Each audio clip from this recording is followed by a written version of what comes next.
Corona संक्रमण के मामलों में लगातार वृद्धि को लेकर केरल पिछले हफ्ते से खबरों में है। यहां हर दिन 20,000 से अधिक नए मामले दर्ज किए जा रहे हैं, जो इस वक्त देश भर के दैनिक मामलों का लगभग 50% है। इसने नई दिल्ली और देश के बाकी हिस्सों के लिए खतरे की घंटी बजा दी है। हालात का आकलन करने के लिए स्वास्थ्य मंत्रालय ने आनन फानन एक टीम तिरुवनंतपुरम भेजी। केंद्र सरकार ने भी आगाह किया कि सुपर स्प्रेडर आयोजनों की अनदेखी करके यहाँ की स्थिति को नियंत्रण से बाहर नहीं होने देना चाहिए। Paragraph change. एक सप्ताह पहले सर्वोच्च न्यायालय ने भी केरल सरकार को फटकार लगाते हुए कहा था कि उसे बकरीद की पूर्व संध्या पर लॉकडाउन प्रतिबंधों में ढील नहीं देनी चाहिए।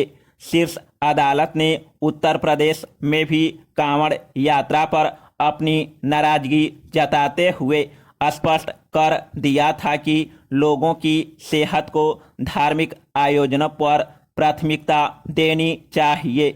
इंडियन मेडिकल एसोसिएशन की केरल इकाई ने भी राज्य सरकार को चेताते हुए कहा था कि लॉकडाउन में ढील की उसकी नीति गलत है। एसोसिएशन के मुताबिक यह नीति महामारी को रोकने के बजाय लोगों को बड़ी संख्या में इकट्ठा होने के लिए प्रोत्साहित करेगी। यह उचित नहीं होगा। Paragraph change. यह सब आखिर कैसे हो गया? कोरोना की दोनों लहरों से अच्छी तरह से लड़कर आदर्श राज्य बनने वाला केरल क्या फिसल रहा है? क्या यह सूबा अराजक हो गया है और दूसरे राज्यों के लिए खतरा बन गया है? क्या पी विजयन के नेतृत्व वाली वाम मोर्चा सरकार अपनी सफलता खो रही है? केरल के जिस स्वास्थ्य तंत्र की चहु ओर प्रशंसा हो रही थी, वह कहाँ है? आखिर संक्रमण का स्तर क्यों बढ़ रहा है? Paragraph change.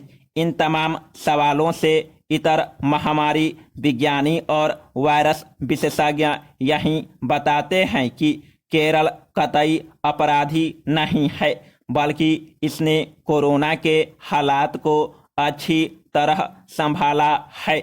उनके मुताबिक केरल मॉडल प्रासंगिक था और अन्य राज्यों को उसे अपनाना चाहिए।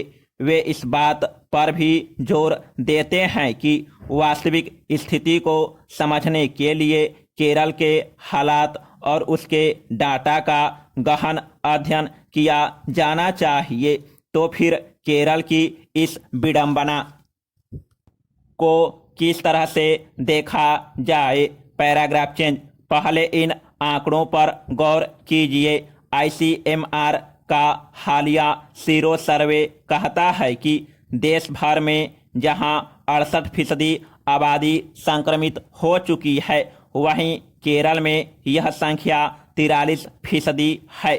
महामारी विज्ञानी इसे अच्छे प्रबंधन का संकेत मानते हैं।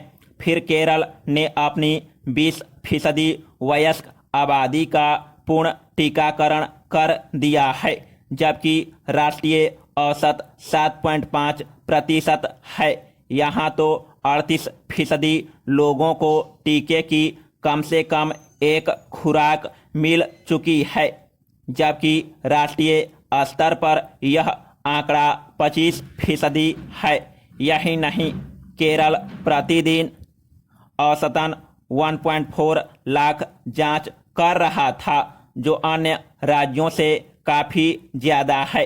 जैसे पश्चिम बंगाल की आबादी केरल से 3 गुनी ज़्यादा है। वहाँ पर दिन लगभग 50,000 लोगों की जांच हो रही थी। बिहार व उत्तर प्रदेश जैसे राज्य भी अपनी जनसंख्या की तुलना में कम जांच कर रहे थे।